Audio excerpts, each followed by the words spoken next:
بسم الله الرحمن الرحيم قل هو الله أحد الله الصمد لم يلد ولم يولد ولم يكن له كفوا أحد. கண்ணியத்திற்குரிய எல்லாம் வல்ல அல்லாஹ்வின் நல்லடியார்களே, இன்றைக்கு நாம எத்தனையோ கனவுகளோடும் திட்டங்களோடும் இந்த சபையில நாம அமர்ந்து இருக்கிறோம். நாளைக்கு இதை செய்யணும், அடுத்த நாள் இதை செய்யணும், அடுத்த வாரம் இதை செய்யணும்னு சொல்லிட்டு ஒரு நீண்ட பட்டியலை நாம வச்சிருக்கிறோம். ஆனா யதார்த்தம் என்ன? நம்ம கிட்ட இந்த நிமிஷம் வரையும் நம்மள்கிட்ட இருக்கிறது தான் நம்மளுடையது. அடுத்த நிமிடம் மரணம் நம்மளை தீண்டிடுச்சுன்னு சொன்னா இந்த உலகமே நமக்கு அந்நியமாக ஆகிடும். நாம உடுத்திய ஆடை கூட இல்லாம கஃன் துணி போடப்பட்டு புறப்படும் போது அந்த நாள்ல நம்ம கூட வருவது எது என்ற கேள்விக்கு அல்லாஹ் சொல்லக்கூடிய பதில் என்ன? சதகா, தர்மம். அல்லாஹ் தன்னுடைய திருமறை குர்ஆன்ல சொல்றான், அல்லாஹ்வின் பாதையில் தனது செல்வங்களை செலவிடுவோருக்கு ஒரு உதாரணம் ஒரு தானியத்தை போன்றது. அது 7 கதிர்களை முளைக்க செய்யும். அதில் ஒவ்வொரு கதிரிலும் 100 தானியங்கள் உள்ளன என்று அல்லாஹ் குர்ஆன்ல சொல்றான். ஒரே ஒரு தானியத்தை போட்டா அது 7 கதிர்களை அல்லாஹ் முளைக்க செய்வானா. அந்த 7 கதிர்ல ஒவ்வொரு கதிரிலையும் 100 தானியங்கள் என்ன செய்யப்படும்? அது முளைக்கப்படும் சொல்லி அல்லாஹ் சொல்றான். அப்ப நாம கொடுக்கக்கூடிய ஒரு சிறிய தொகையாக இருந்தாலும் அல்லாஹ்வுக்கு முன்னாடி நாளை மறுமை நாள்ல அது ஒரு பெரிய குடையாக, அருட்கொடையாக அல்லாஹ்விடத்துல இருக்கும். தர்மங்கிறது ஒருபோதும் நம்மளுடைய செல்வத்தை குறைக்காது. ஷைத்தான் என்ன செய்வான்? நம்மளை வறுமையை காமிச்சு பயம்படுத்துவான். ஆனா அல்லாஹ் தர்மம் செய்வங்களுக்கு அதற்கு பன்மடங்காக பெருக்கி கொண்டு அல்லாஹ் அருளை நமக்கு வழங்குவான். நபி ஸல்லல்லாஹு அலைஹி வஸல்லம் அவங்க சஹாபாக்கள் இடத்துல கேட்குறாங்க, தோழர்களே, உங்களில் யாருக்காவது தன்னுடைய செல்வத்தை விட தன்னுடைய வாரிசுகளுடைய செல்வம் விருப்பமானதாக இருக்குமா என்று கேட்கிறாங்க. அதற்கு சஹாபாக்கள் சொல்றாங்க, அல்லாஹ்வின் தூதரே, எங்கள் அனைவருக்கும் எங்களுடைய செல்வம்னா விருப்பமானதுன்னு சொல்றாங்க. அதற்கு நபி ஸல்லல்லாஹு அலைஹி வஸல்லம் அவங்க சொல்றாங்க, உமது செல்வங்கிறது நீ தர்மம் செய்து மறுமைக்காக அனுப்பியது மட்டுமே. நீ சேர்த்து வச்ச சொத்து உன்னுடைய வாரிசுகளுக்கு சொந்தமானது என்று நபி ஸல்லல்லாஹு அலைஹி வஸல்லம் அவங்க சொல்றாங்க. அப்ப நாம நம்மளுடைய நிரந்தரமான நன்மை எதுல இருக்குன்னா இந்த தர்மத்துல இருக்கு. நாம செய்யக்கூடிய, நம்ம மறுமைக்காக நம்ம செய்யக்கூடிய இந்த தர்மம் தான் நமக்கு நன்மையை பெற்று தரக்கூடியதா இருக்கு. நீங்க சேர்த்து வச்சிருக்கக்கூடிய அந்த சொத்து யாருக்கு போயிடுது? உங்களுடைய வாரிசுகளுக்கு சொந்தமானதுன்னு சொல்றாங்க. அந்த காசு நம்மளுடையது இல்லை. நாம இறை வழியில அல்லாஹ்வுடைய பாதையில நாம செய்யக்கூடிய தர்மத்தை அல்லாஹ் நமக்காக நம்மளுடைய கணக்கில் என்ன செய்வான்? எழுதி வைக்குவான். அல்லாஹ் அந்த தர்மத்தை எப்படி எதில் கொடுக்கணும் அப்படின்னு சொல்றானா, 3வது அத்தியாயத்தில் 92வது வசனத்தில் சொல்றான், நீங்கள் நேசிக்கும் பொருள்களிலிருந்து நீங்க செலவு செய்யுங்க. நீங்க செலவு செய்யாத வர நீங்க நன்மையை அடையவே முடியாது. நீங்க எதை செலவு செய்தாலும் நிச்சயமாக அதை அல்லாஹ் நன்கு அறிந்தவனாக இருக்கிறேன்னு அல்லாஹ் தன்னுடைய திருமறை குர்ஆன்ல சொல்றான். அப்ப நமக்கு பிடிச்சமான அந்த விஷயத்திலிருந்து நாம தர்மம் செய்யணும். அந்த தர்மத்தை நாம் பிடிச்சதுலேருந்து செய்கிறோமா? நாம் செய்யலைன்னு சொன்னால் அது அல்லாஹ் நல்லா தெரிஞ்சு வச்சிருக்கிறான். நாம் அப்படி செய்யலைன்னு சொன்னால் நம்ம நன்மையை அடையவே முடியாதுன்னு அல்லாஹ் குர்ஆனில் சொல்கிறான். நபி ஸல்லல்லாஹு அலைஹி வஸல்லம் அவங்க சொல்கிறாங்க, அத்தகுன்னார வலோ பிஷிக்கி தம்ரதா, பேரிச்ச மலத்தின் சிறு துண்டையாவது தர்மம் செய்து உங்களை நரக நெருப்பில் இருந்து காத்து கொள்ளுங்கள் என்று நபி ஸல்லல்லாஹு அலைஹி வஸல்லம் அவங்க சொல்றாங்க. அப்ப பேரிச்சம்பழம் எவ்வளோ பெருசு இருக்கும், அதனுடைய சிறு துண்டுலேருந்து அந்த அளவுக்காவது நீங்க தர்மம் செஞ்சு உங்களை நரக நெருப்பில இருந்து காத்து கொள்ளுங்கன்னு ரசூலா சொல்றாங்க. தர்மங்கிறது பெரிய தொகையாக தான் இருக்கணும் அப்படிங்கிறது இல்லை. நாம செய்யக்கூடியது தூய்மையான எண்ணத்துடன் நாம தர்மம் செஞ்சோன்னு சொன்னா அது சிறிய உதவியா இருந்தாலும் நாளை நரகத்திலிருந்து நம்மளை காக்கக்கூடியதா இருக்கு. அல்லாஹ் தன்னுடைய திருமறை குர்ஆன்ல மனிதன் மரணிக்கும் போது அவன் எதை சொல்லி புலம்புவான் அப்படிங்கிறத 63வது அத்தியாயத்தில் 10வது வசனத்தில் சொல்றான். உங்களில் ஒருவருக்கு மரணம் வருவதற்கு முன்பே உங்களுக்கு நாம் வழங்கியதிலிருந்து செலவு செய்து கொள்ளுங்கள். உங்களுடைய மரண வேலை வந்துவிட்டால், என் இறைவா, சிறிது காலம் எனக்கு அவகாசம் அளித்திருக்க கூடாதா? நான் தர்மம் செய்து நல்லவர்களில் ஒருவனாகி விடுவேனே என்று அந்த மனிதன் புலம்புவான்னு அல்லாஹ் குர்ஆன்ல சொல்றான். ஃபர்ஸ்ட் என்ன சொல்றான்? உங்கள ஒருத்தவங்களுக்கு மரணம் வர்றதுக்கு முன்னாடியே நீங்க என்ன செஞ்சிருங்க? தர்மத்தை செஞ்சிருங்க. அப்படி நீங்க செய்யலன்னு சொன்னா உங்களுடைய அந்த மரண வேலை வந்துடுச்சுன்னா உங்களால எதுவுமே செய்ய முடியாது. நீங்க அப்போதைக்கு அவகாசம் கேட்டு நீங்க நிற்பீங்க, அந்த கோரிக்கை ஏற்றுக்கொள்ளப்படாதுன்னு அல்லாஹ் சொல்றான். அந்த நேரத்தில் அந்த மனிதன் நான் போய் நோன்பு வச்சுட்டு வரேன், நான் போய் தொழுதுட்டு வரேன் அப்படின்னு அவன் சொல்லவே இல்லை. அவன் என்ன சொல்றான்? நான் போய் தர்மம் செஞ்சு நல்லவர்ல ஒருவனாகி நான் ஆயிடுறேன். தர்மம் செய்யறதுக்கு தான் அவன் அவகாசம் கேட்கிறான்.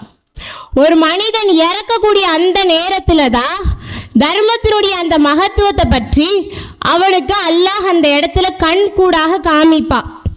ஆனா என்ன செய்யப்படாது? அந்த நேரத்துல ஏற்றுக்கொள்ளப்படாது. நபி ஸல்லல்லாஹு அலைஹி வஸல்லம் அவங்க சொல்றாங்க, வைமீதுதா மித்தரிகி சதகா, தொல்லை தரும் பொருளை பாதையிலிருந்து அகற்றுவதும் தர்மம் தான் என்று சொல்றாங்க.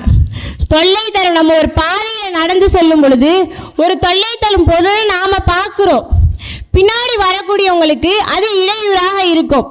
நாம மட்டும் பார்த்துட்டோமேன்னு இல்லாம பின்னாடி வரவங்களுக்கு தொந்தரவு இருக்கக்கூடாதுன்னு அந்த தொல்லை தரக்கூடிய பொருளை நம்ம பாதையிலிருந்து அகற்றணும்னு சொன்னா தர்மத்தினுடைய நன்மை நமக்கு கிடைக்கக்கூடியதா இருக்கு. இன்னும் நபி ஸல்லல்லாஹு அலைஹி வஸல்லம் அவங்க சொல்றாங்க, மறுமை நாள்ல அல்லாஹ்வுடைய அந்த அர்ஷின் நிழலே இல்லாத அந்த நாள்ல, அர்ஷினுடைய அந்த நிழலை தவிர வேற எந்த ஒரு நிழலும் இல்லாத அந்த நாள்ல தன்னுடைய அர்ஷின் நிழலை 7 பேருக்கு அல்லாஹ் கொடுக்குறான். அதுல ஒருத்தவங்க தமது வலர்கரம் செய்யும் தர்மத்தை தன்னுடைய இடது கரம் கூட அறியாத வகையில செய்யக்கூடியவங்க, ரகசியமாக தர்மம் செய்தவங்க. ரசூலா சொல்றாங்க, நம்ம வலது கரம் ஒரு தர்மத்தை செய்யறோம்னு சொன்னா நம்மளுடைய இடது கரம் கூட அறியாத வகையில ரகசியமாக யார் தர்மம் செய்யறாங்களோ நாளை மறுமை நாள்ல அர்ஷினுடைய நிழல் என்ன செய்யப்படும்? அவங்களுக்கு கொடுக்கப்படும் என்று ரசூலா சொல்றாங்க. அந்த நாள்ல சூரியன் மிகவும் அருகில இருக்கும், மக்கள்லாம் வேர்வையில தத்தளிப்பாங்க. அப்படி இருக்கும் பொழுது இந்த சிறப்பு யாருக்கு கிடைக்குது? தர்மம் செய்தவர்களுக்கு கிடைக்குது.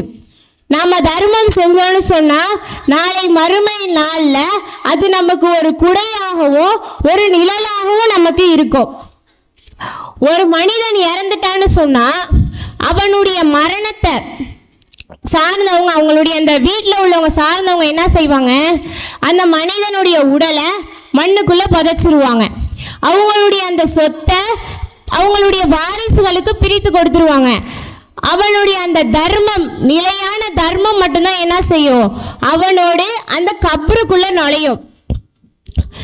நபி ஸல்லல்லாஹு அலைஹி வஸல்லம் அவங்க சொல்றாங்க, மனிதன் செல்வம் செல்வம்னு சொல்றான். ஆதமின் மகனே, நீ உண்டு கழித்தது, உடுத்தி கிழித்தது, தர்மம் செய்து மறுமைக்காக சேர்த்து வைத்தது தவிர வேற எதுவுமே உன்னுடைய செல்வத்துல உனக்குரியது கிடையாது என்று நபி ஸல்லல்லாஹு அலைஹி வஸல்லம் அவங்க சொல்றாங்க. அப்ப இந்த 3 விஷயம் தான் நம்மளுடைய செல்வத்துல நமக்கானது, மற்ற வேற எதுவுமே இல்லைன்னு சொல்றாங்க. முதல்ல உண்டு கழித்தது, நம்ம சாப்பிட்டு கழித்தது தான் நம்மளுடையது. இரண்டாவதா உடுத்தி கிழித்தது, நம்ம நிறைய ஆடைகளை நம்ம வாங்கி வச்சிருப்போம், நிறைய நம்ம இடத்துல இருக்கும், ஆனா அதை நம்ம போடாம புதுசா வச்சிருக்கிறோம்னாலும் அது நம்மளுடையது இல்லை, நமக்காக தான் வாங்கியிருக்கோம், இருந்தாலும் அது நம்மளுடையது இல்லை. நம்ம உடுத்தி கிழித்திருப்போம்ல, அந்த துணி தான் நம்மளுடையதாக இருக்கு. அடுத்து தர்மம் செஞ்சு மறுமைக்காக யார் அதை செய்து வச்சிருக்கிறாங்களோ அதுதான் நிலையானது என்று நபி ஸல்லல்லாஹு அலைஹி வஸல்லம் அவங்க சொல்றாங்க. இந்த உலக வாழ்க்கைங்கிறது ஒரு பயணம். ஒரு பயணி எப்படி தன்னுடைய வாழ்க்கை அந்த பயணம் முடிஞ்சதுக்கு அப்புறமா தன்னுடைய உடைமைகள் எல்லாம் மூட்டை கட்டி கொண்டு செல்வானோ, அதே போலதான் நாமளும் ஒரு நாள் அந்த பயணத்துல நம்ம செல்லக்கூடியவங்களாக இருப்போம். அந்த பயணத்துடைய பேர் தான் மரணம். அந்த மரணம் நம்மளை தீண்டுச்சுன்னு சொன்னா நாம என்ன செஞ்சிருவோம், அந்த மரணத்தினுடைய அந்த பயணத்துல நாம செல்லக்கூடியவங்களாக இருப்போம். அந்த பயணத்துல நம்மளுடைய வீடோ காரோ சொத்தோ நம்மளுடைய பட்டங்களோ எதுவுமே வராது. நாம செய்த இந்த தர்மம் மட்டும்தான் வரும். நம்ம எவ்வளவோ விலை உயர்ந்த ஆடைகளை நம்ம அணிஞ்சிருப்போம், நிறைய பணங்களை நம்ம வச்சிருப்போம், இருந்தாலும் எதுவுமே என்ன செய்யப்படாது. இந்த நிமிடம் நம்ம உயிரோடு இருக்கிற வரையும் தான் அது நமக்கான அடையாளமாக இருக்கும். நம்ம மௌத்தா போயிட்டோன்னு சொன்னா அது நமக்கானதாக இருக்காது. இப்போ நம்ம சில நேரத்தில் நம்மளுடைய உயிர் பிரிஞ்சு போகுதுன்னு தெரிஞ்சிச்சுன்னா இது என்னுடையது அது என்னுடையதுன்னு எதையுமே என்ன செய்ய முடியாது, நம்மளால சொல்ல முடியாது. நாம கஷ்டப்பட்டு சேர்க்கக்கூடிய அந்த சொத்துக்களை நம்மளுடைய வாரிசுகளுக்கு பிரித்து கொடுக்கப்பட்டுடும். நம்ம ஆசாசியா கட்டிய வீட்டில் வேற ஒருத்தவங்க என்ன செய்வாங்க, தங்குவாங்க. நம்மளுடைய சொந்தங்கள் நம்ம மௌத்தா போனதுக்கு அப்புறமா நம்மளை அந்த 6 அடி மண்ணுக்குள்ள பதைச்சிட்டு கண்கள்ல கண்ணீர்களை துடைத்து கொண்டு வீடு திரும்புவாங்க. அந்த இருண்ட கபருல உறவுகளும் இல்லாம உடைமைகளும் இல்லாம நாம மட்டும்தான் என்ன செய்வோம், தனியாக அங்க இருப்போம். நபி ஸல்லல்லாஹு அலைஹி வஸல்லம் அவங்க சொல்றாங்க, ஒரு மனிதன் இறந்து விட்டால் அவனுடைய 3 செயல்களை தவிர மற்ற அனைத்தும் நின்று விடுகிறது என்று ரசூலுல்லாஹ் சொல்றாங்க. என்னென்ன? சதக்கத்தின் ஜாரியா, நிலையான தர்மம், அவ் இல்மன் யுன்தஃபஹு பிஹி, பயன் பெறக்கூடிய கல்வி, வலதுன் சாலிஹுன் யதுஉ லஹு, பெற்றோருக்காக பிரார்த்திக்கக்கூடிய சாலிஹான குழந்தைகள்னு ரசூலுல்லாஹ் சொல்றாங்க. இந்த 3 விஷயங்களை தவிர ஒரு மனிதன் இறந்துட்டான்னு சொன்னா வேற எதுவுமே பின்தொடர்ந்து செல்லாது. இந்த 3 மட்டும்தான் அவனை பின்தொடரும். முதல்ல நிலையான தர்மம். நாம ஒரு பள்ளிவாசல் கட்டவோ இல்லை ஒரு மடம் நடணும்னா நம்ம நல்ல ஒரு மற்றவங்களுக்காக நம்ம செய்கிறோன்னு சொன்னா என்ன செய்யப்படும், நமக்கு நன்மை எழுதப்படும்.